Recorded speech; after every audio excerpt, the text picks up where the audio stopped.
Blackinger's coming, I got. I call the regular board meeting to order. All board members are present except board member Blackinger, board member Fletch, and ex officio student board members Karkanis, Maurice, and Purba. Dr. Brown Hall, would you please lead us in the Pledge of Allegiance to the I'd flag? be honored. I pledge allegiance to the flag of the United States of America and to the republic for which it stands, one nation, under God, indivisible, with liberty and justice for all.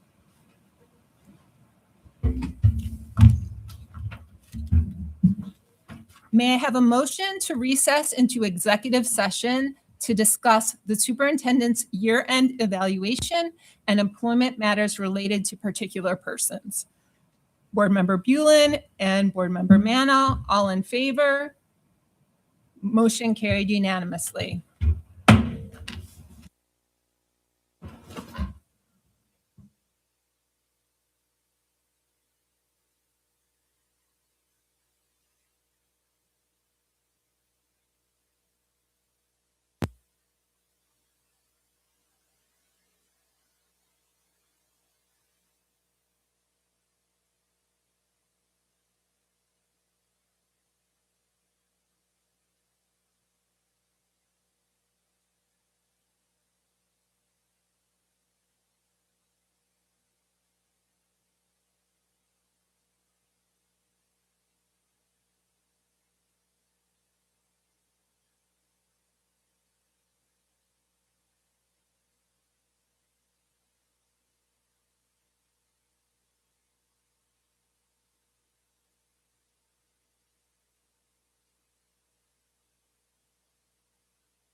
Let me think about it.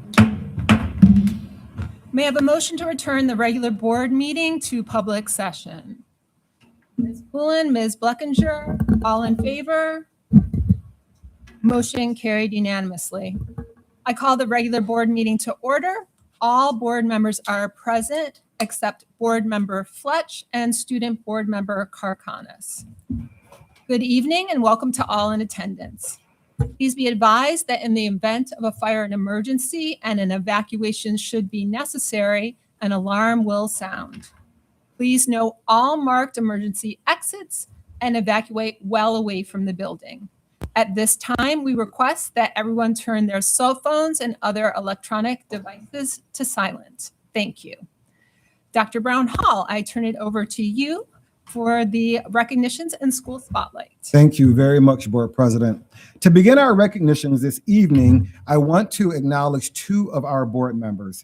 The New York State School Boards Association has a program designed to acknowledge school board members who strive to continually expand their governance, knowledge, and skills. This evening, I would like to congratulate our board member, Dr. Swaroop Singh, for earning a Level 2 Board Excellence Award under NYSBA's Board Excellence Recognition Program. Congratulations, Dr. Singh.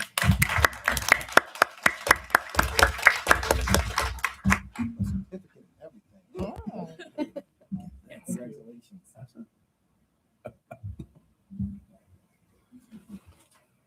Next, I'd like to acknowledge our board parliamentarian, board member Maureen Poulin. She has earned a Level 3 Board Mastery Award under NYSBA's Board Excellence Recognition Program. So, in addition to the certificate, she'll also receive a certificate for a free one-day event and a commemorative portfolio. Congratulations, board member Poulin.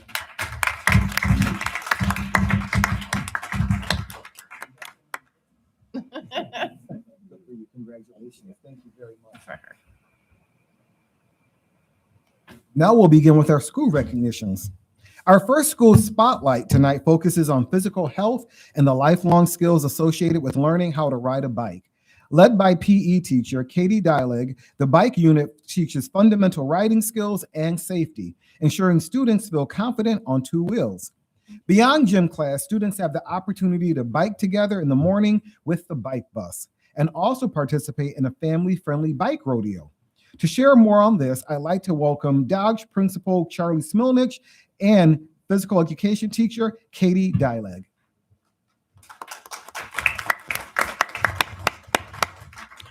I'll say good afternoon, good evening, actually, Board of Education, Dr. Brown Hall, Dr. McGinley, Dr. Balin, Nick, Lynn, thank you. Sorry. Just want to make sure I say hello to everybody. Listen, we're here tonight for the bike rodeo and the bike bus. It is not my doing. It is Mrs. Dylig's doing. So I'm not going to stand up here and say, this was led by me. This is my mission. She creates the goal and she says, hey, listen, I want to do something. I just move out the way and say, go get it. So everything you hear and everything you're going to talk about is from her. It comes from her. The students love it. The community loves it. So that's what it's about, is creating memories that'll last forever. So Mrs. Dylig, it's your creativity. So come on up. Awesome. Hi, thank you for recognizing the bike riding program at Dodge Elementary. Through our bike events, we have the opportunity to watch students develop independence, build confidence, and experience genuine joy through riding. These experiences not only promote physical wellness, but also strengthen connections between our school and community. We invite you to join us on a future bike bus ride to experience firsthand the positive impact this program has had on our students. Awesome. Bring your helmet, don't forget your bike, and let's ride. Awesome. Thank you. I believe we have a video to watch also, right? Yes. Awesome. These are just invitations. Oh, thank you. Well, yeah, thank you very much. Absolutely.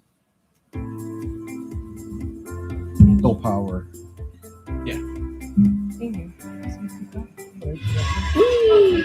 We started the bike program at Dodge in phys ed about 2 years ago. They go through lessons. We also have an after-school club that they come to for some extra practice. The basis of physical education is to promote lifelong wellness, and there's nothing better than riding your bike and having that independence and confidence. Good morning, Bike Bus! The bike bus is riding to school with your freezing t-shirt. It's fun because your teachers, they do like music and bubbles, and you get to talk and ride with your friends. Kids come to school all in a group. They learn to ride in a group. They learn how to work together to get to school safely. Here we go. We are turning right. We are turning right. We have parents, we have neighbors cheering us on throughout the neighborhood. It's awesome. And the kids are influencing other children too. So they're saying, hey, you going on the bike bus Tuesday? You going on the bike bus? Watching kids come to school and start their day off on the right foot is just awesome. They wake up early. I have parents telling me that they're ready to go at 7:20 in the morning. We're doing the bike rodeo. It's really cool because there's like bubbles everywhere. There's like stations that we can go to. Sometimes we're doing zigzags and we're just going in straight lines and trying to stop at the end.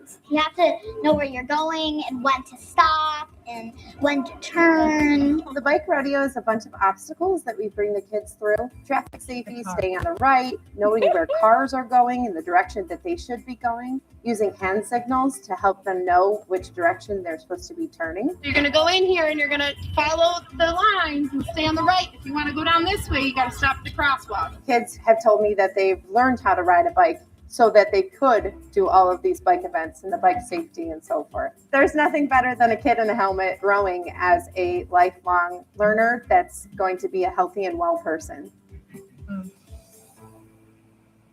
That's awesome. Thank you so much. Thank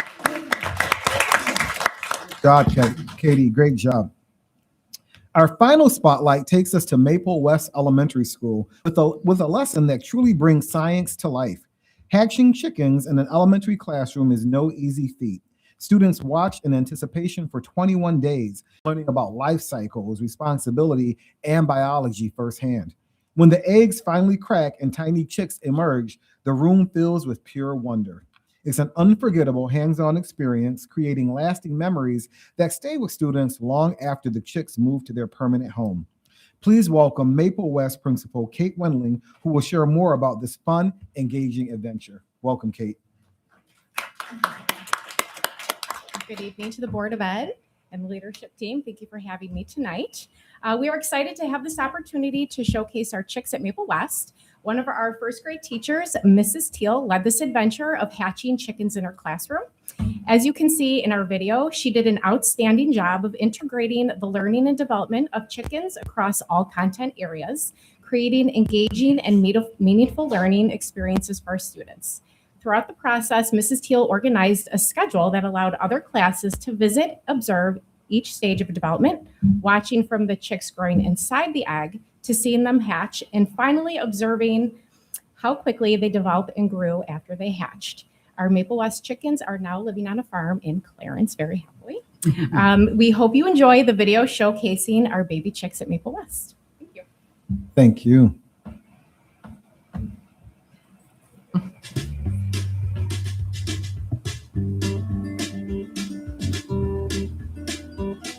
We have decided as a class that we are going to hatch baby chicks. We're really excited to see the life cycle. We've read lots of books, we have watched lots of videos, and we're really excited to see the real thing take place. This is what it looks like inside the egg. In our classroom, we are hatching chicks and we have an incubator. It takes 21 days for a chick to hatch. I learned that it has to be 99 to 100 degrees for a chick to grow. We did a lesson today with being able to see what's happening inside of the egg. We took a flashlight and we shined it right into the egg, and that allowed us to see the embryo of the egg. It allowed us to see the veins. They were really excited about it. There's a baby chicken there. Oh yeah! We took a flashlight and looked inside the egg to see if the baby chick was growing. It's really, really cool. I'm excited to see the eggs hatch because I want to see what color the chicks are. What could be something that we could write about what we saw today? I'm trying to carry it over all settings within the classroom of first grade. So we've done some writing on just facts that we know about baby chicks. And then in math, we're just making everything about chicks. We group tens and ones of chicks together. They're very excited about the countdown of it. As we get closer to day 21, when we actually start seeing the baby chick break a little hole out of the shell, the excitement is just going to explode in the classroom. Another one of hatching. It's moving. It's our next second. Put your fingers crossed.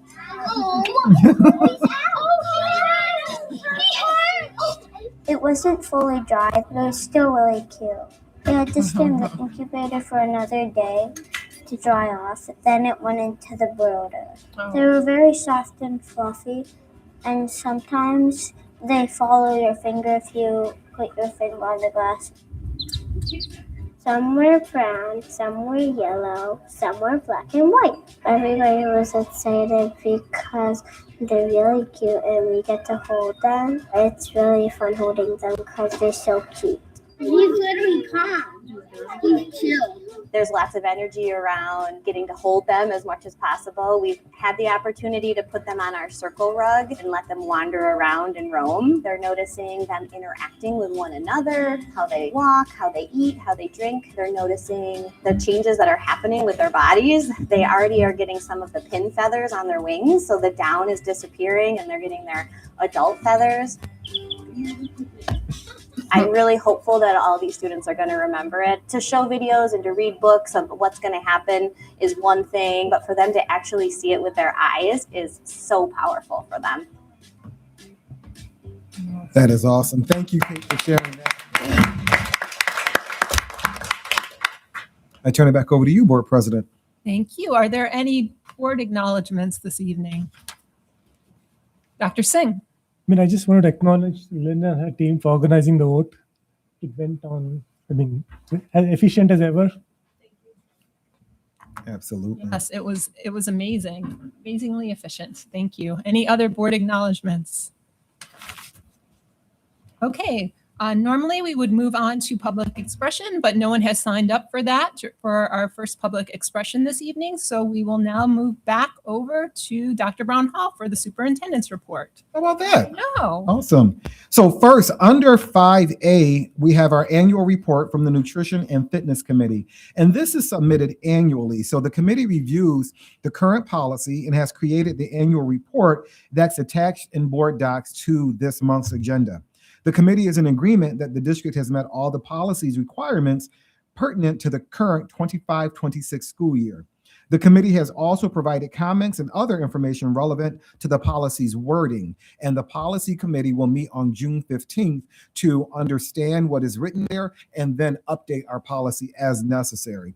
So I want to give a special thank you to our acting assistant superintendent of finance, Dr. Chris McGinley, who chaired that committee, along with principals Nate Barnes, Chris McDuffie, and Jason Swenson. We had a principal from every level. Our director of phys ed, Chris Muchika, our director of child nutrition, Cheryl Kirshner, and our parent, Juan Lee, who spent time as members of the committee to make sure that this was developed properly, as we've done every year. And so again, the policy revisions will be sent to the policy committee on June 15th.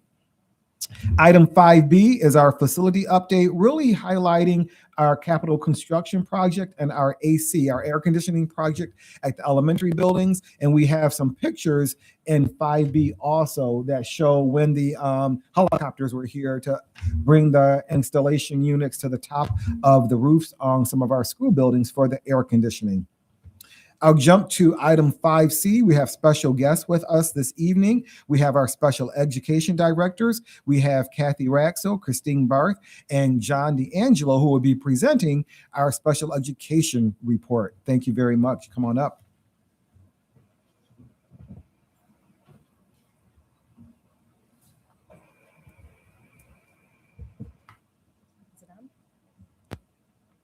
Good evening. Thank you so much for inviting us here today to share about our special education department. My name is Kathy Ratzl. I'm one of the directors of special ed, and I'm joined here by my colleagues Christine Barth and John D'Angelo. And what we want to do right now is share where we are and where we're going in our department. Hold on one moment, Kathy. Do you have an advancer for the slideshow? Sorry. There we go. Yes. Thank you so much. No, you're welcome. All right. And with the support of the Board of Education and Superintendent, I want to share that in the year 2022-2023, the Western New York Education Service Council conducted a review of the entire special education department. And in 2022-2023, the findings and the recommendations of the Western New York Education Service Council were shared with you, the Board of Education, in July of 2023. Immediately from there, in fall of 2023, the Special Education Advisory Committee was established. We call that SEAC. And in 24-25, the Special Education Strategic Task Force was established. In 2024-25, the Special Education Department began immediately implementing and initiating some of the recommendations that were established by the Western New York Education Service Council. And they also presented to the Board of Education in March of 2025 as related to our strategic plan. This year is similar to years past. We are in full throttle initiating many of the recommendations from the Western New York Education Service Council and from our strategic plan that was developed. We plan to continue that hard work through 2030 technically, and obviously from there on. So if I could just share with the through the initiation really of our superintendent, SEAC was established. And what SEAC is, it's an incredible group of passionate people who are committed to special education. And this group is an incredible group that really advises and supports all the work that's being done.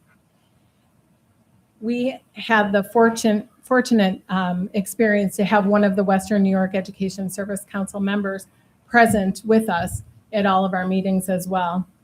The SEAC had a strong purpose as well.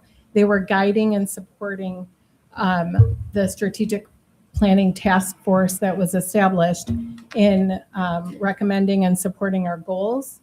It's also well established, and its intention is really to strengthen communication amongst all constituent groups. And the group consists of Board of Education members, parents, administrators, teachers, psychologists, directors. It is a group that was working really hard. And by having all those folks together, we're able to turnkey and share out information to all those constituent groups as well. And, oh goodness, there we go. One of the recommendations that was given to us was to engage in a full year of strategic planning to construct an action plan that begins with a shared mission, a shared vision, and a set of beliefs for the district special education department. And with that, we engaged in a year-long process and created a special education task force. Again, this was a constituent group of our Board of Education members, parents, administrators, teachers, community members. And what we were able to do is generate a 5-year strategic plan. And I just want to highlight that if you haven't seen the strategic plan, it is right on our website. It is, when you go to the Exceptional Education Department, it is one of the first things that you will see, and we'd encourage you to look at that. This strategic plan had all the voices. We also were able to use a thought exchange within that, so we were able to extend out to all community members. So voices were within our strategic plan. And what we were able to do is create this 5-year plan that has goals, activities, and indicators, and they're directly aligned to the district strategic plan. So we have themes of communication, wellness, sustainability, and community, teaching, leadership, and learning. And embedded within all of that, we absolutely have diversity, equity, and inclusion. And to go into that a little bit further in all of those areas, my colleague, Christine Barth, will talk about our vision.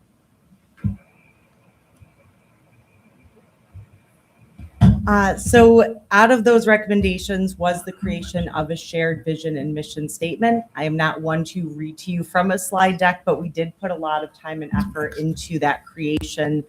So I do think it's pertinent to kind of read that out.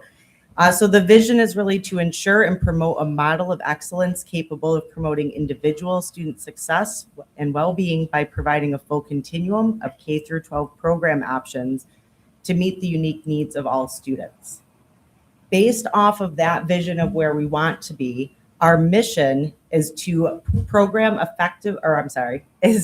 effectively communicate with all stakeholders, lead the district's efforts to improve outcomes for children with special needs, K-12 and their families, ensuring access to fair, equitable, and high-quality education and services. Part of that is that communication and strengthening that communication amongst all special education stakeholders. Some of the ways, as Kathy already spoke about, related to that SEAC group with stakeholders far and wide, and that started out as a monthly meeting in year one. That has since shifted to bi-monthly meetings, but still continuing to meet on a regular basis to hear from all of those stakeholders. The SEPSA meeting, that is our special education parent-teacher organization. We have roundtables with them as well as meetings, and we really are making a concerted effort moving forward to do more partnering with them, with providers, trainers, presenters, and pooling our efforts. We meet with special education teachers 3 times a year with a common agenda amongst all of the directors so that K-12 staff is getting those same big ticket items from us. Related service providers are met with on a regular basis, either monthly or bi-monthly, depending on the number of constituents and topics that are coming up. We do also provide annually parent trainings. Those are where we might have speakers in. Those are normally evening activities, partnering with Parent Network of Western New York and different advocacy groups, presenters, experts in the field regionally. We collaborate with the Department of Instruction ongoing, always looking to make sure that we are doing what's best for gen ed students, which also incorporates the kids that we represent that might have special needs. We do send out district communications to our community members. That is typically done 3 times a year, updating them on things that are going on within the department, updates, and things to look forward to. 2 things that really took a lot of time and effort and are still ongoing in their efforts are both a shared Google Drive that is shared with all special education staff and related service providers.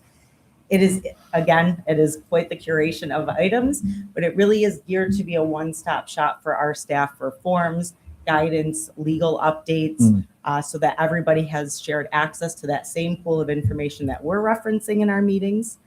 And then something that is live and active and really was in partnership with Mr. Filipkowski's office is really looking at a special education handbook. So that is on our district website. It is meant to be kind of soup to nuts for our families, from expressing a concern about their student all the way up through classification and what sorts of programs we offer. And our full continuum of services is also listed in there and updated every summer. There is a nice feature in there as well with FAQs for families, definitions, common vocabulary, and a walkthrough of those CSE processes.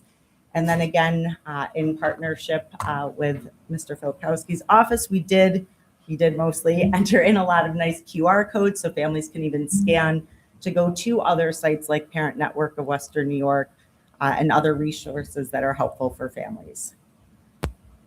Additionally, one of those recommendations, which interesting that I ended up with this slide, was to hire an additional director of special education, which is how I came to be in the district. That allowed us to really look at things through a feeder pattern lens. I like to tell my families, good, bad, or otherwise, like I will know your student from here through graduation or until we no longer need to provide services for them through that committee.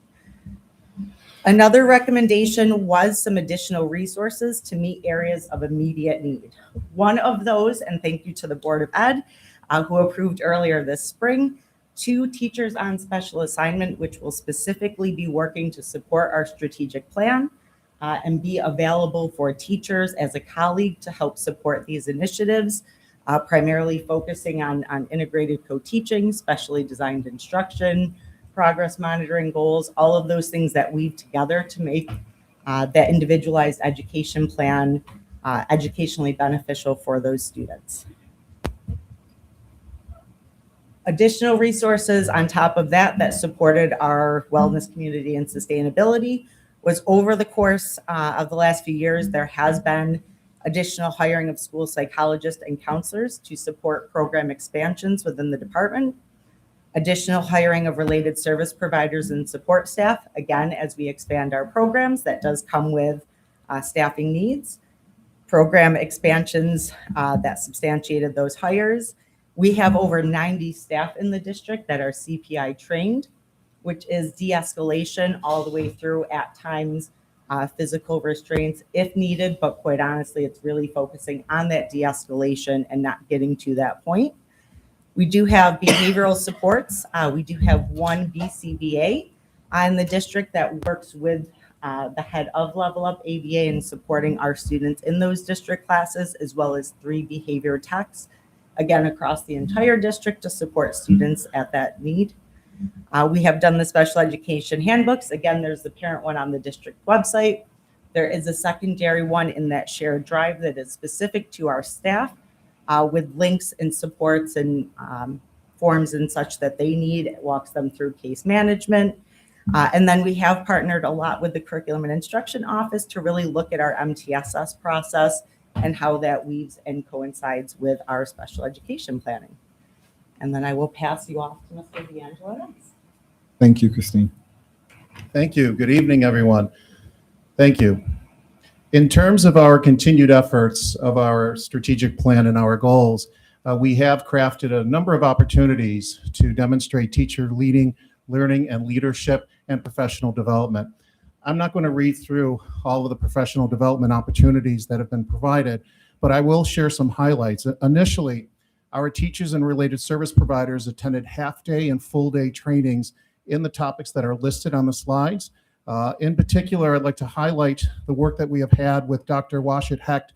She's a national renowned presenter and director of Academy for Co-Teaching and Collaboration from St. Cloud State University in Minnesota. And we welcomed her in this year, and we provide professional development opportunities for all of our levels, our elementary group, our middle school groups, and our high school groups with the foundations of co-teaching, more specifically about the planning process and strategies to be utilized with integrated co-teaching. Again, these efforts are aligned and in support of our departmental goals, as well as our strategic plan. Further professional development that's been provided over the course of, since the council provided their recommendations and the results of our professional development that we have provided related to ongoing writing of high quality IEPs, the importance of writing high quality, consistent IEPs, as well as IEP goals and writing effective SMART goals, as well as progress monitoring. If I'm moving through the presentation and more information as far as all the professional development opportunities that we provided in the areas of executive functioning for some students, as well as behavioral supports and strategies, and the use of dynamic assessments.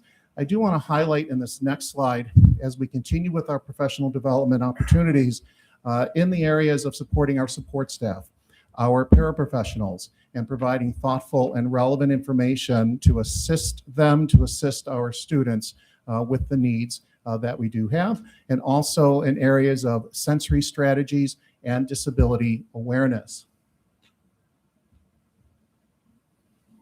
Our recommendations and the results of the Service Council's recommendations led to further action taken on our part as a district in terms of our continuum. You have heard information about our continuum of services, and we have expanded our continuum of services at our high school at South High School. We welcomed the addition of a 15-1 standards-based program at South High School, grades 9 and 10. We are looking to expand that going into next year with further course offerings for our junior level students, generally speaking, but that will be expanded going into next year. We also expanded at Transit Middle School in our 15-1 setting in grade 6 and 25-26. Now, specifically on students who are classified with autism, we have expanded our offerings in 24-25 at Maple East with, again, the expansion of our 811 programming, as well as at North High School. We opened up programming in the year 24-25 and expanded our programming offerings at North High School in our 811 setting. I want to further share with you folks our elementary continuum. You'll see a wide range of continuum of programming here at Williamsville Central School Districts. You see our elementary level, our middle school level, and then our continuum at our high school as well. What I'd like to highlight in this next slide is just related to our district special classes. And I want to highlight that our 1211 programming that you'll see there, just about 4 slots down, related to Maple West, Mill Middle School, and North High School. We shifted our supports at North High School from a 15-1 setting to a 12-1-1 setting, really aligned with our feeder from our elementary, middle, and high school for a consistency of our continuum. I also want to point out that when we make decisions about our continuum of programming in our buildings, it's based upon student needs. We do review that on a yearly basis, and we do look at providing supports for our students based upon the needs that are expressed. And that's something that we continue to do as we move from one year to the next. I'd like to hand this back off to my colleague, Ms. Spratzel. Thank you, John. Thank you. All right, and one of the last recommendations that the Western New York Education Service Council had was to evaluate and revise the district response to intervention and academic intervention services plan. So this is an incredibly exciting thing to talk about for us, but really what I need to do is thank Dr. Balin and her team of directors, along with Scott Piotrowski as well, because what we were able to do collaboratively working rigorously over the past few years is develop a multi-tiered system of support that is incredibly comprehensive. We actually also had the privilege of going and receiving incredible training from Safe and Civil Schools, and that really helped us with our process. So we have this great process, and one of the things that we came across is that we needed a platform to support it. Not just all the teachers and educators and administrators who work on that, but we needed a way and a mechanism that we could be consistent across all of our schools. So we went through many presentations, and we landed this year on EduClimber as our platform. We had 7 schools pilot that this year, and then we extended that pilot. And so now all schools have had the opportunity to experience EduClimber. So ultimately, we have a great process, and now we have this platform, and now we're really in the process of, we're working through it right now, but we're looking forward to really coming next year with a full implementation of the process with EduClimber. But again, that is with full collaboration with the Office of Instruction and Dr. Balin. And we're continuing to team with that as well. So our department, along with Dr. Balin, is going to provide support and training to our MTSS chair people throughout the process. And we'll work together to make sure that we are moving forward in that positive direction, because the ultimate goal is to support all of our kids along the way. So with that being said, that was the highlight of the things that have been happening over the past few years, but that was because of the support of you, the Board of Education, and the leadership team. So I really do want to thank all of you for your support. We know we have a lot of work ahead of us, but we look forward to that challenge. But we would love to take any questions that you might have. On one of your slides, you talked about the continuing gaps that we have at the 15-1 for the 7th and 8th grade, and a behavioral class at the middle school and high school. And so I know that a part of our continuum is always going to be our involvement with BOCES and other outside placements as needed for special circumstances. But I was wondering, and I think the information is going to be provided to us about the numbers of students who we currently have in those BOCES and out of district processes, and how many of them might be served when we get those gaps filled. So I know you can't answer that right now, but that's the question on my mind. Well, we look forward to that continued dialogue, certainly. Mr. D'Angelo did mention that annually we're always looking at all of our students within the district to make sure that we're meeting their needs. And whenever appropriate and applicable, we will absolutely look to create additional programs. That truly is an annual piece. We have just reviewed and we were looking at all of our kids. What we have to do is do a deeper dive as well to make sure, and we do that, to make sure that there's a cohort, that there's sustainability, and that it's appropriate across the board. So we want our kids to be within district whenever the opportunity arises and can be sustained, and no matter what. So, and I can certainly share those numbers at a later date. Thank you. Thank you. Ms. Fleckinger, did you have? It was similar. So Okay. you're doing that assessment now towards the end of the year? No, it's, to be very transparent with you, it's ongoing. So Okay. it sounds like that we do it. We just pulled the numbers very recently again, but we are constantly encouraging everyone to collaborate. So our school psychologists are involved in that. The outside agencies are involved in that. We were reviewing how many kids we're actually bringing back to district already this year. We have many that we are, and I say many without an actual number, but it's at least, I would say, between 5 and 10 kids are coming back to district for a variety of reasons, but it is ongoing. So just to be fully transparent, when we were opening up our 811 program, it looks like we did that in 24-25, which we did actually open the class then. The work had been going on for 2 years. So that we've been working on that. So it's not, we are always looking out and we're forecasting out what we need. The classes at Maple East, which we opened, we expanded to the 3rd class that particular year, was because we've always had an ongoing need there. And the need was bursting at that point. So we were able to expand with Dr. Bowen finding space for us so that we could actually implement and put that in place. So we are always looking, but we are forecasting. What do we do for those students that are currently set to be homeschooled because we don't have the appropriate supports and setups for them? How can we accommodate those students? Because it doesn't seem as though a homeschooling program would be beneficial for those types of students. That is our worst case scenario. It is absolutely devastating. And that is something we're working really hard on. I would like to say that we don't have many, but one is too many. So we do put kids on home instruction pending placement when we can't find a placement. The problem is that we do depend on others to support that.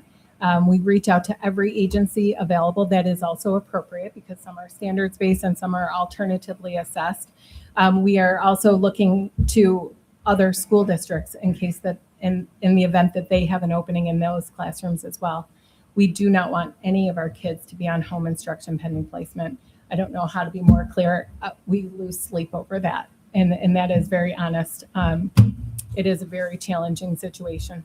If they are on a homeschooling program, can they choose, what classes they want to take? So if they're on, obviously it depends on their grade level and what track in terms of standards-based or alternatively assessed or those kind of things. But if a student is on home instruction because they're looking for a program, if we're talking about a high school student, ultimately that student would resort to their home school, like North High School or South High School, and they would be put into a schedule. And then we would be providing home instruction using that schedule that is generated to provide that. And is that virtual or is that when they come to the home? Currently, in most situations, it is virtual. If in the event that we have an appropriate opportunity, we do utilize the Family Support Center as well. Could AIM help out with those types of situations too? AIM is a very distinct and customized program. We do not have any special education supports within that program because of the specialty of that. If students need to receive something like counseling or something like that, we absolutely do provide that. We have counselors within the program. It is very specific to student needs. It is not intended to be a special education program. Okay. I think we need to look outside the box for the virtual. agree. It's I- really tough for that situation. Wholeheartedly, I It agree. is. You're right. Yeah. We do. And that's why it's the last resort, right? We It is. try to exhaust all It other is. options before we are forced to do that because we can't find a proper placement for a student. Right. Thank you. Mr. Biscaglia? You have an estimate of how many people are in home instruction right now, students? Oh, I wish Dr. Steppenbeck was here for that.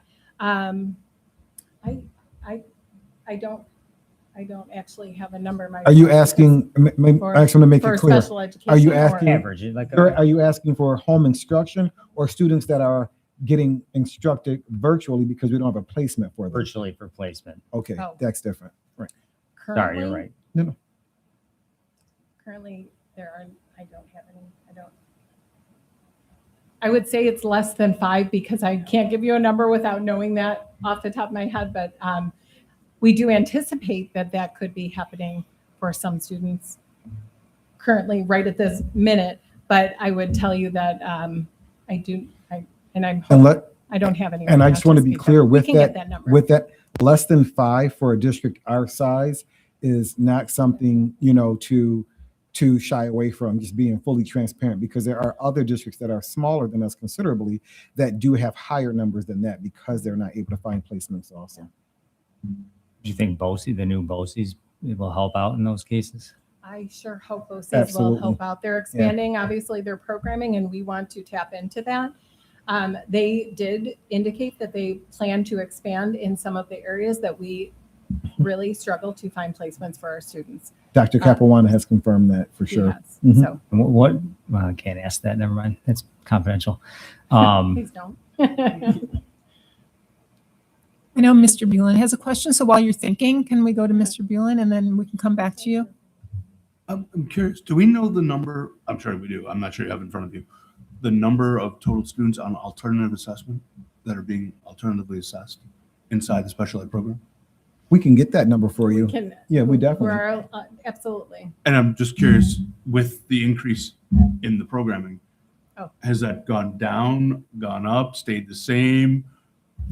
Has there been a net gain, net loss in that area? I'm just curious. So we have to identify that 1% if they're in our district or with outside of our district. It goes by where they reside. So whether Right. they're at a BOCES program, alternatively assessed, or in-house, it's the same group of numbers. I Thank can you. get the Yeah, exact I'm just- numbers for you at any point in time. I would venture to guess that it's around 120-ish within the entire district. And that, I haven't pulled the number very recently, No, but I'm the data girl who likes to know those numbers too. Thank you. Appreciate it. I guess I'll just say this. I understand, Dr. Brown Hall, that the percentage is very low. That is true. But to me, that's 5 too many. We agree with you. Yeah, Kathy said 1 is too many, So absolutely. That's why we know Wholeheartedly. last resort for sure. It is.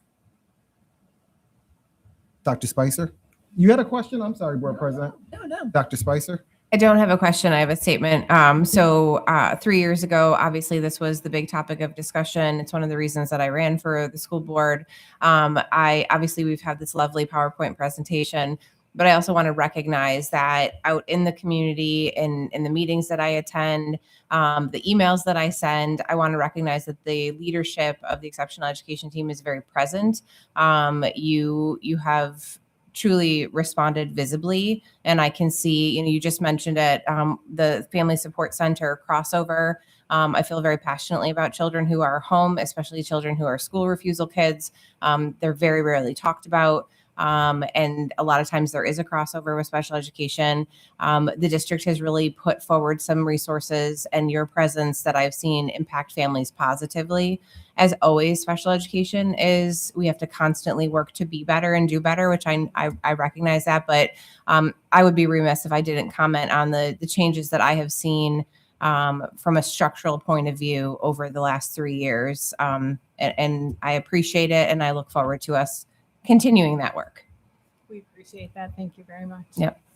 And if it pleases the board, we can definitely provide an annual update on how we're reaching the goals that are listed in the special education strategic plan, very similar to what we do with our DEI plan and our strategic plan for the district. We can do that annually. Yes, please.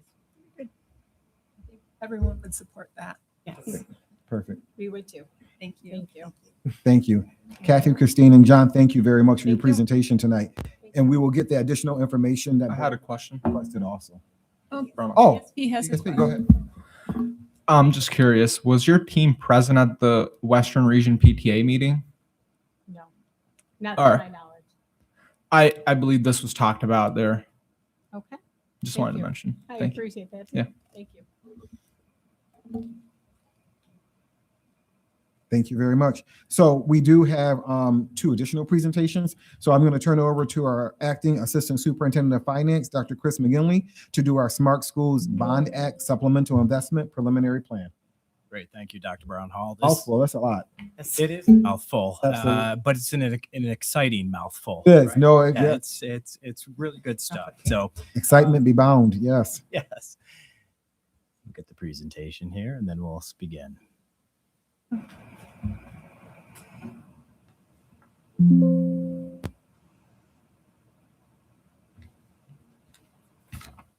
Okay, so during the 2016-17 school year, and that's hard to believe, that was almost 10 years ago now.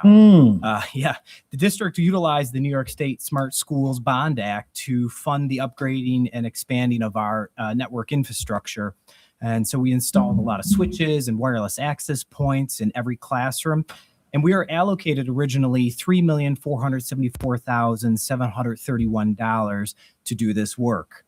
And to no surprise, with the diligent planning, we completed the project under budget, and we have a surplus of $1,254,080.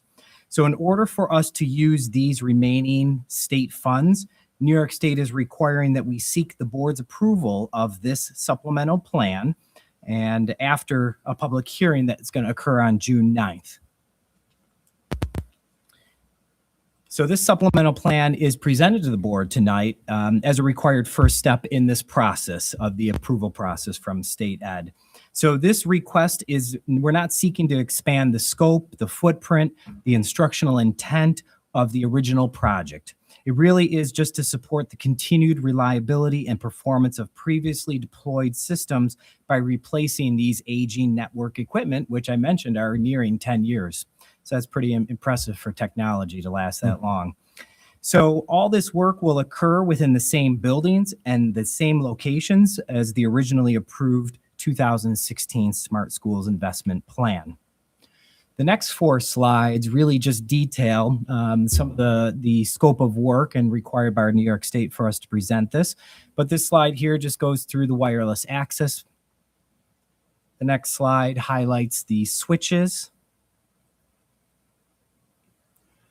This slide here talks about some of the accessories and services. And lastly, New York State requires the district to allocate Smart Schools funding to non-public schools within the district using a prescribed formula. So this is the formula number that state ed spits out for us, which is $97,171. So after this plan is approved and we submit it to the state ed, then we will work with our non-public schools to help them spend this money. So in summary here, this is really a strategic reinvestment of our remaining Smart School funds. It ensures the continued performance, reliability, and security of district-wide wireless and wired network infrastructure originally deployed under the 2016 Smart Schools Investment Plan.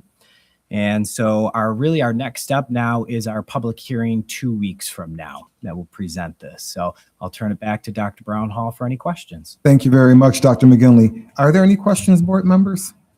Dr. Singh, please. I'm sorry, and that's not my role. It is the board president's role. And so I apologize. I don't know. Is there a timeline to spend the money? Like the 1 million, once approved? Timeline to spend the money? Once it gets approved. Yeah, we haven't been given a timeline yet, but as you can see, the timeline from the original one, we're nearing 10 years and the money's still there for us. So, you know, we do have a pretty prescribed plan to spend all of that money, and we're hoping this summer. So our timeline probably is going to be pretty finite. Dylan? Okay, I may ask a stupid question here. So our wireless networks are 10 years old and have not been updated in the schools since then? not since this project here. So the goal would be to increase the speed and the Yes, capacity. so Oh, increase the capacity. That's It it. brings us up to Wi-Fi 7 now. So Okay. it really takes a step forward. Okay, that's all right. Want to double check. Thank you. That's great. Okay. Thank you very much, Dr. McGinley. We're going to move on. The last item under the superintendent's report is a community update. And so I will go through these slides so we can move on with the rest of the agenda. First and foremost, thank you to our community members that voted to positively approve the school budget. It has been approved for the 26-27 school year. Our budget total is $248,168,844 and maintains our academic and extracurricular programming for our students and additional special education programming in alignment with the special education strategic plan that was just spoken about. Our candidates were elected to the Board of Education. We have our returning board members, Mr. Michael Biscaglia and Dr. Carrie Spicer. Congratulations. And we have our newly elected board member, Laura Skellinger, who I believe is in the audience.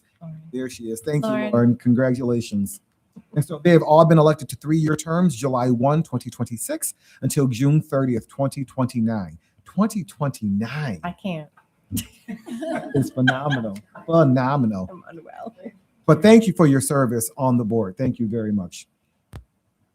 Our candidates elected for student board members are Moksh Gupta from East High School, Amaya Abad, and I said her name right, is that all right? Amaya Abad from North High School, and Christian Bailey from South High School. So they will be serving 1-year terms beginning July 1, 2026, all the way till June 30th, 2027. So we look forward to meeting them at the board retreat on June 23rd and working with them next year.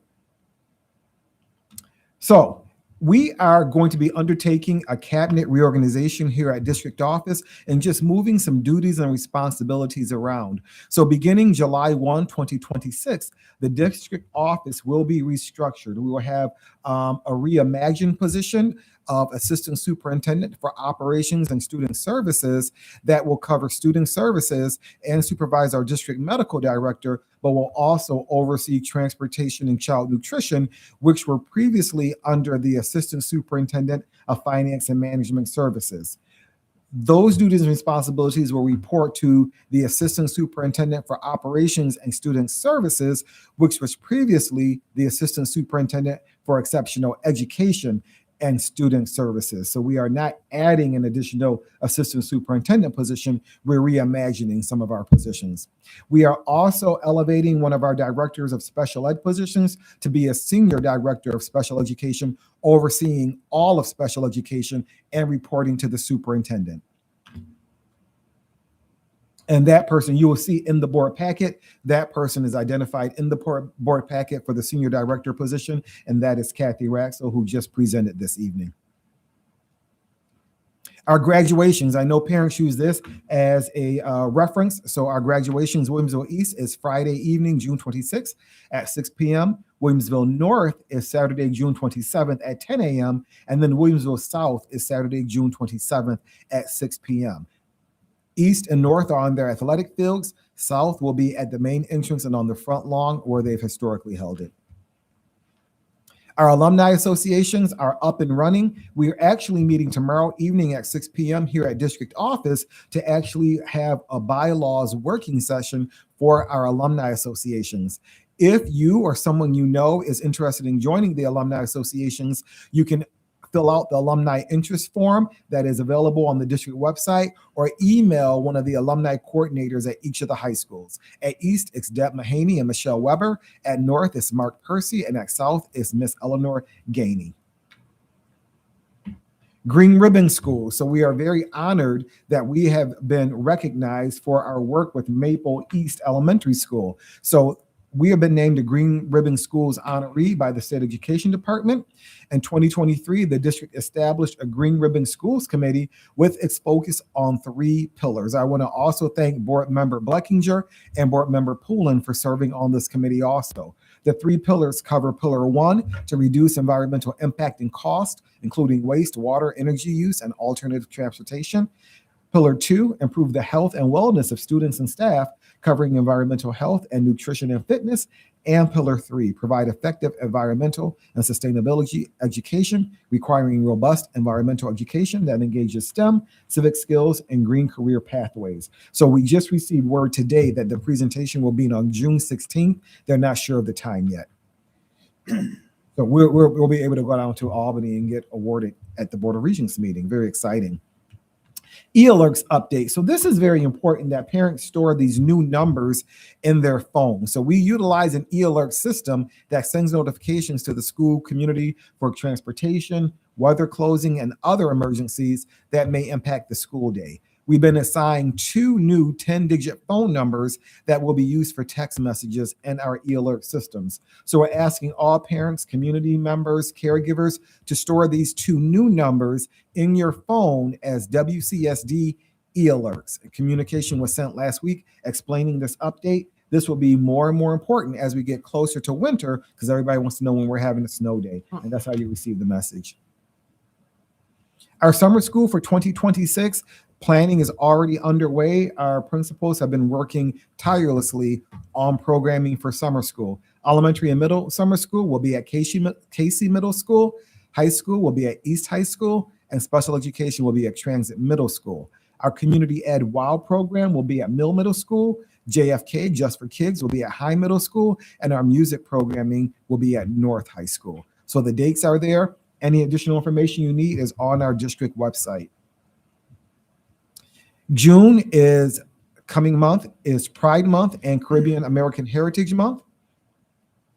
And that is our community update. Any questions, board members? Mr. Brown, this is a strange question, but I've been getting a couple of questions from the community about how long the graduation ceremony, and particularly East, traditionally lasts.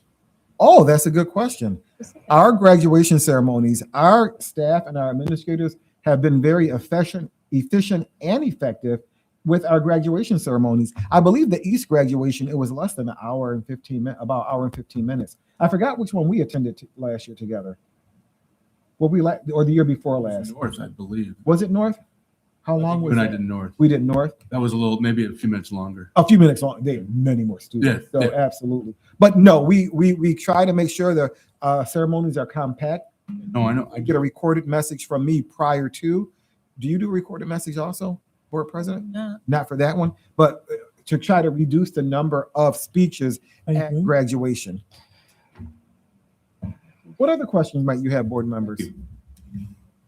Awesome. I'll turn it back over to you, Board President. Okay, wonderful. We are now on item 6A, which is for our student board members. Would either of you like to provide a report regarding your activities at your high school? Yes? Both of us, yes. Okay, who would like to go first? Ms. Maurice? Yes, I can start.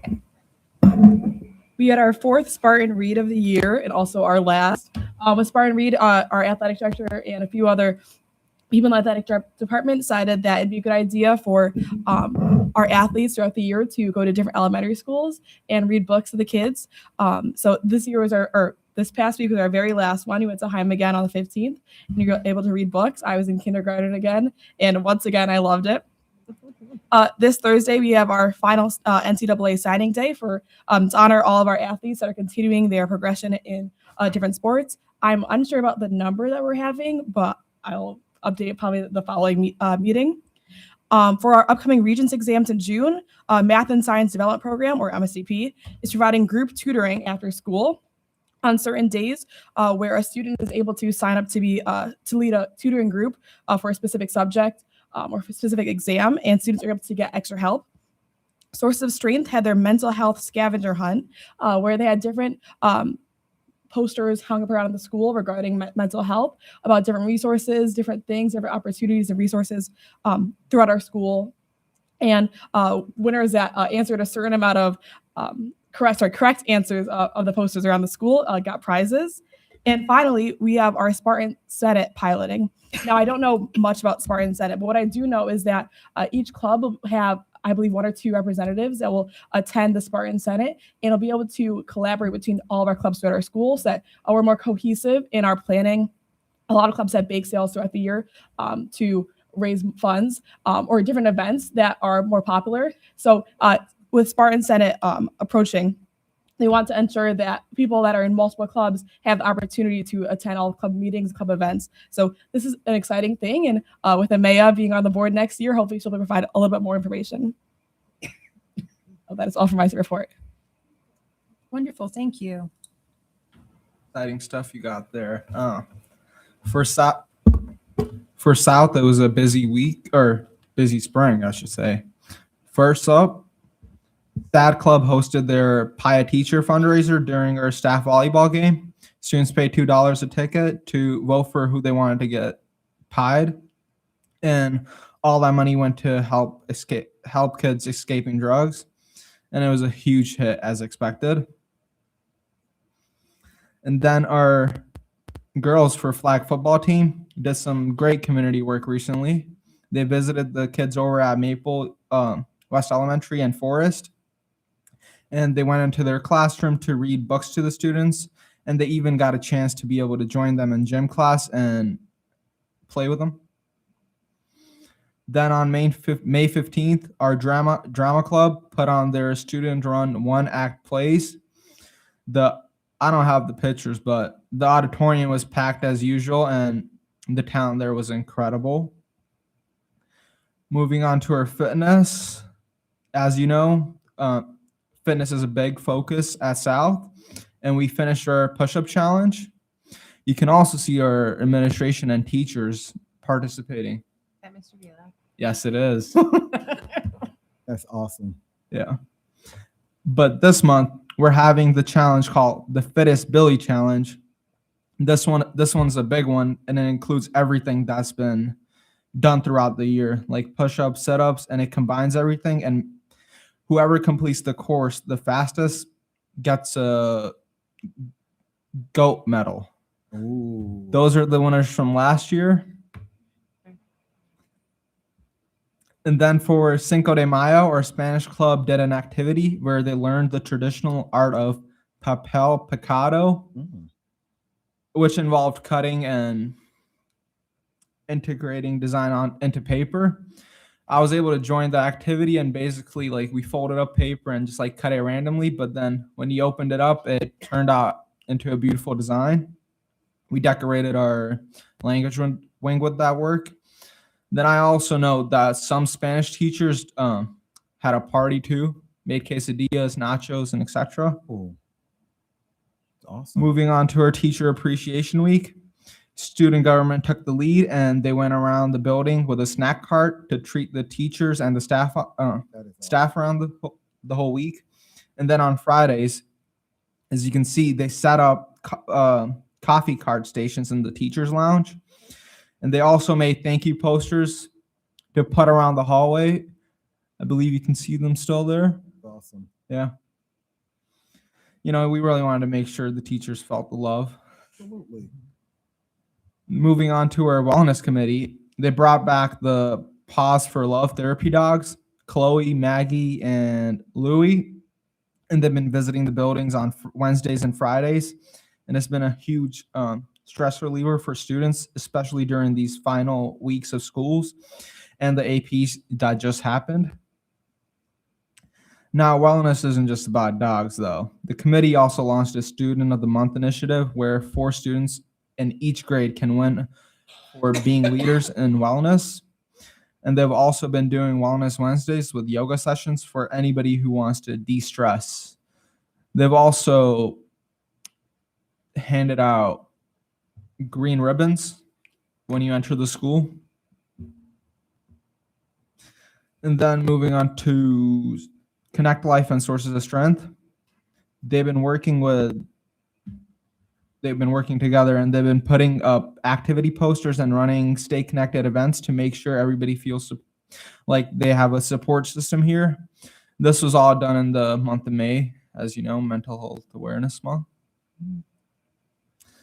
Then CLASA 2027 has been working hard to fundraise for their future senior prom, and they just finished their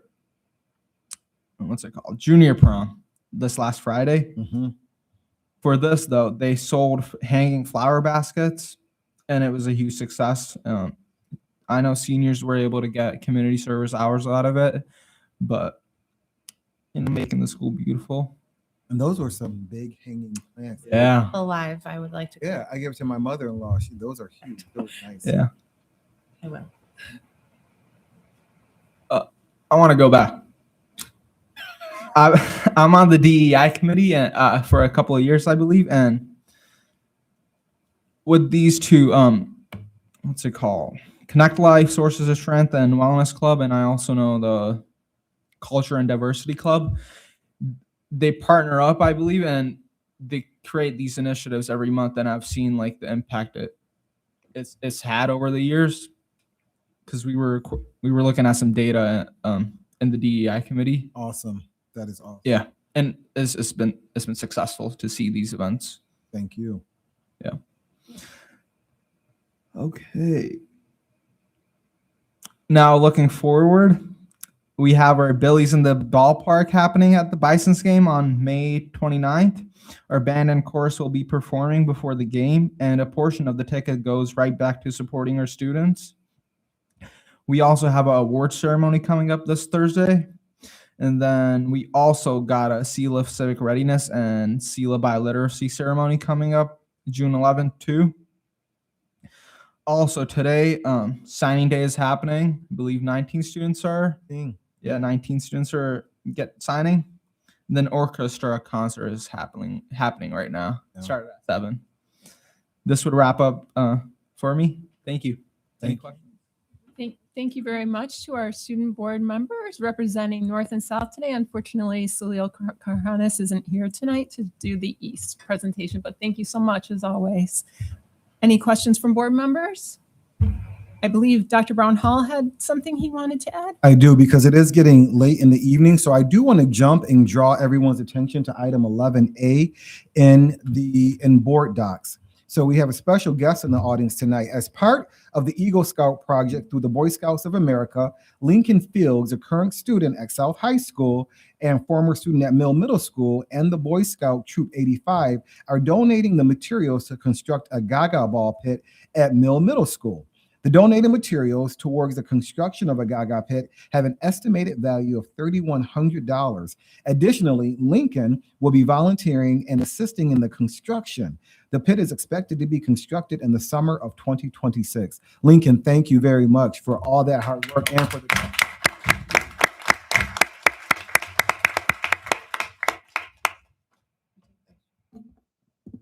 Do you mind coming up for a picture? Awesome.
Board President, I turn it back over to you. Wonderful, thank you. We are now on item 6B, which is our events. So the Board Compensation Advisory Committee will meet virtually on June 2nd. Our Policy Committee meeting will be on June 15th, and our board retreat will be held on June 23rd. We would like to congratulate again our incoming student board members. Their one-year term will begin on July 1st, and the approval of these members will be on our agenda item 8B. Our onboarding committee met on April 27th. Did anyone from that committee have anything to report from that? I wasn't sure. No. No? Okay, we'll move on. For this school year, our final building visits will be to Dodge, Transit, and District Office, and those will occur on June 12th. We are now on item 6C. For the upcoming high school graduations, our board will be represented by board members Bulin, Biscaglia, and Singh at East High School, board member Fletch at North High School, and board members Blackinger and Poulin at South High School. Are there any questions or comments regarding any of these events or the graduation? I will just Dr. say, Spicer. I'm attempting to attend South's graduation, but I am waiting on a horse commitment. Okay, so we'll put you down as a maybe. I'm a maybe. Okay, wonderful. I will be there, but in the audience as a parent. Yay.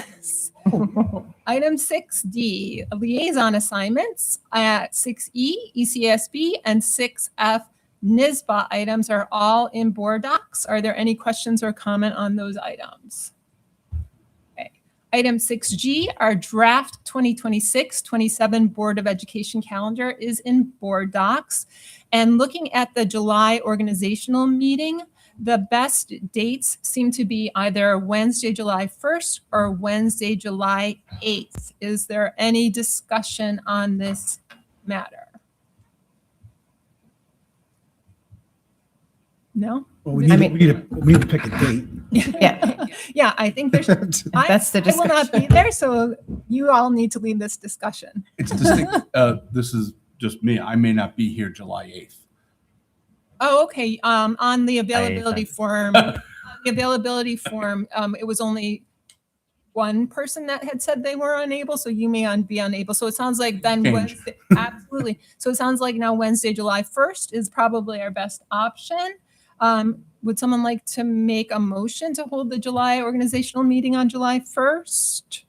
Do we have further discussion on this? Just, I will ask Dr. Singh. Dr. Singh, you are the one who can't be available on the 1st. Are you okay with us carrying on the organizational meeting without you being here? I mean, I don't want to hold up the meeting. If I'm the only one, that's fine. So we now have the flexibility. It used to be we had to have it on the first Tuesday in July. Now the state gave us the ability to have it until, was it July 20th? This year, July 20th. Which yes. turned out to be a cursing because 9 of us trying to pick one day between July 1st and July 20th, and we can't find a date that we're all available. And I know Dr. Brownhall, Lynn, and Nick are not available that last week in July. So we're really constrained to that first week. So it's going to be one board member, unfortunately. I think we had the same thing last year. A board member couldn't, Dr. Spicer perhaps, couldn't, somebody. Ms. Fletch. Ms. Fletch, I'm sorry, yes. Couldn't attend the reorganizational meeting. But that was when we were kind of pigeonholed into that first Tuesday. But I don't see another way around it. It's either the 1st where Dr. Singh can't make it or the 8th where parliamentarian Poulin can't make it. And potentially. And Stewart, right, so. Unimportant. You don't count it. Counts. Let's go. So did someone want to make a motion? Make a motion, have the reorganization meeting on July 1st. You, is there What a time? second? You pick a time? When our organizational meeting is typically at 7 p.m. I believe it's on schedule for 7 p.m. Is that correct, Ms. Carey? Yes, 7 p.m. Okay. So who was the second? Ms. Blackinger. So all in favor of holding the organizational meeting on Wednesday, July 1st? Motion carried unanimously. Thank you, everyone. We are now on 6I. Our board sent correspondence to the Erie One BOCES board and superintendent regarding their school calendar preparation for the upcoming school years. And we received correspondence from community members regarding our staff conversations event, Purple Up Day, Wellness Council, the ECASB Executive Directors Board meeting visit, student transportation, and DASA, Dignity for Students Act. We are now on item 7, which is our consent agenda. May I have a motion to approve agenda items 8, annual district vote results and ex officio student board members, 9 minutes, 10 personnel, 11 business and finance, and 12 exceptional education, special needs, and student activities as presented. Mr. Manner, Mr. Bulin, any discussion? All in favor? Motion carried unanimously. I want to welcome again and congratulate Kathy Ratzel, our Senior Director of Special Education, and also Kristen Rizzo, our Director of Special Education. Would you like to take a picture or say any words? Please. Let me clap. Round of applause. I can just be really brief. I want to thank the Board of Ed, the leadership team for the confidence and support in appointing me to this new position. I do want to say that I have truly enjoyed and value my time at North High School, and I look forward to collaborating with the new team to serve our families and our students and our staff in the new position. Thank you, Kristen. Thank you so much.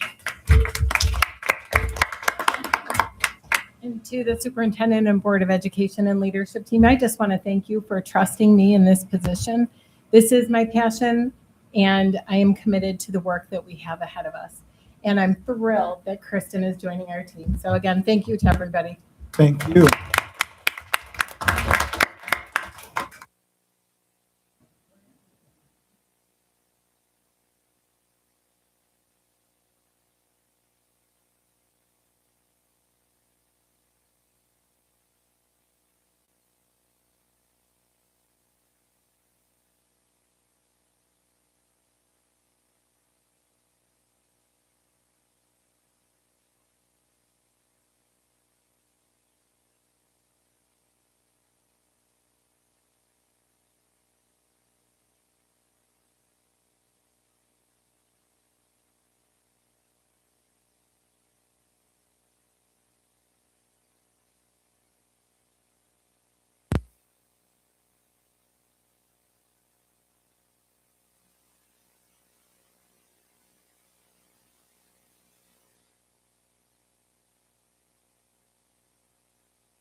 Okay, thank the following retirees for their service to the district. Carol Ann Collard, social worker, Casey Middle School with 20 years of service. Sharon Haskins, teacher aide, Casey Middle School with 26 years of service. Nancy Brennenbach, teacher aide, Country Parkway Elementary School with 30 years of service. Shirley Tulovsky, office clerk, Heim Elementary, 17 years of service. And Michelle Vitale, office clerk, South High School with 34 years of service. Congratulations and thank you to our retirees.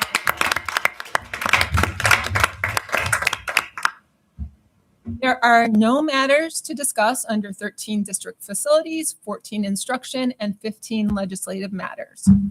16A, may I have a motion for the second reading and review of Policy Update 7560, Notification of Sex Offenders as presented? Dr. Singh, Ms. Bleckinger, is there any discussion? All in favor? Motion carried unanimously. May I have a motion to adopt Policy 7560 as presented? Dr. Singh and Dr. Spicer, is there any discussion? All in favor? Motion carried unanimously. 16B, may I have a motion for the second reading and review of the 2026-2027 Code of Conduct as presented? Ms. Bleckinger? Is there a second? Yes. Mr. Manna, any discussion? All in favor? Motion carried unanimously. And then may I have a motion for the final review and adoption of the 2026-2027 Code of Conduct at the July meeting?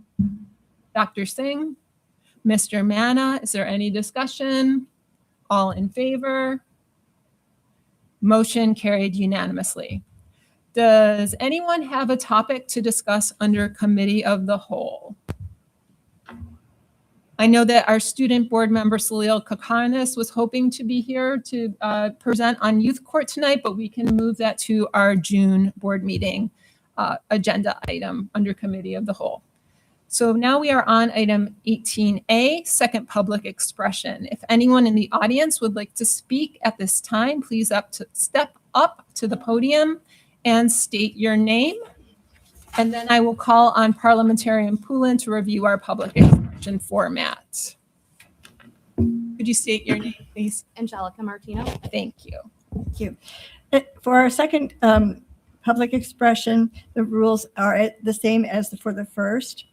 The time we invite members of our community to share ideas, opinions, and concerns with us. We are here to listen carefully and take your concerns seriously, but public comment is not designed to be a discussion. Therefore, please do not expect us to respond tonight. Instead, you will receive a response email after our meeting. Because we want to maintain mutual respect and civility, please ensure that comments are delivered in a respectful manner to the board directly. Also, under state and federal privacy laws, we are unable to entertain any comments related to employee personnel information or any topic that may disclose information about a particular student. On these matters, we ask that you go through appropriate administrative channels. Please note that individuals are required to sign up, except for this time, but you have 3 minutes for comments, and you will be signaled at 2.5 so that you may conclude your remarks. Thank you, Angelica. Before my time starts, if I can, because Dr. Brown Hall, you always ask for a glow and a grow. And I just want to say that congratulations to Kathy. She really, truly is such a wonderful person to work with and collaborate with when you have a child with special needs. So that was my big grow, or her big grow. Glow. No. Okay. So good evening. Today I would like to speak about the need for an 811 standards-based classroom at the middle school and high school levels. When a full continuum does not exist, students are placed in classrooms that are not appropriate for their needs, but instead are considered the best fit available. When this happens, it changes how students present. Students who may otherwise be engaged and successful can begin showing increased school avoidance, dysregulation, increased behavioral struggles, shutdowns, or crisis responses. We can end up viewing this new presentation as the issue, when in reality, what we're seeing is the effect of when a placement does not match a student's need. As one of the largest districts in the region, we should not be relying on outside agencies, cross-contracting, or even BOCES with other districts to complete our special education continuum. Relying on outside placements as a substitute for developing our own continuum results in students being educated outside of their least restrictive environment, and that is a cornerstone in special education. I ask you, board members, to dig deeper and ask the district, if a full continuum of services existed, what placement would this student be in their least restrictive environment? Too often placement decisions and what's written into an IEP are driven by what is currently existing in the continuum rather than what students actually need.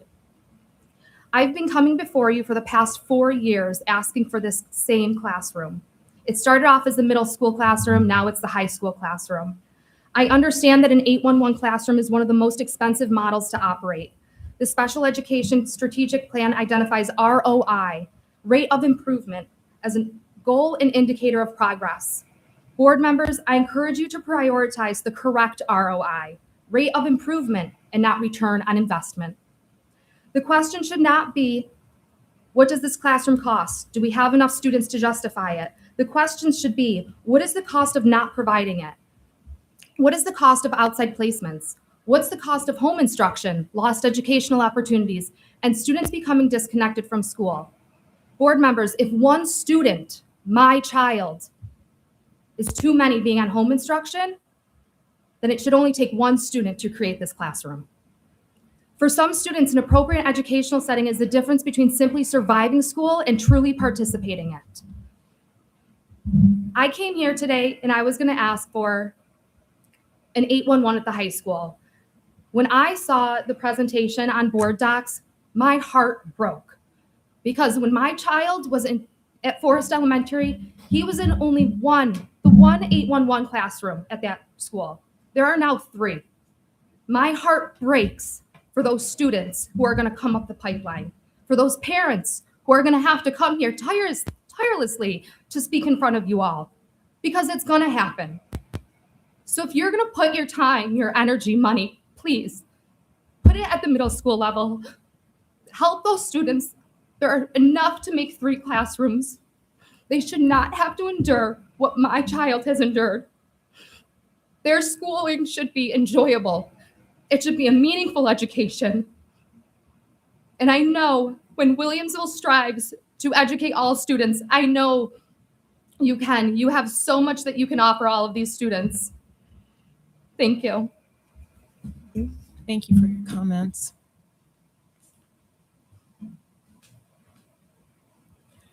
And this concludes our regular board meeting. Our next regular board meeting is June 9th. Is there a motion to adjourn the regular board meeting? Dr. Singh and Dr. Spicer, all in favor? Motion carried unanimously. Thank you and good night, everyone.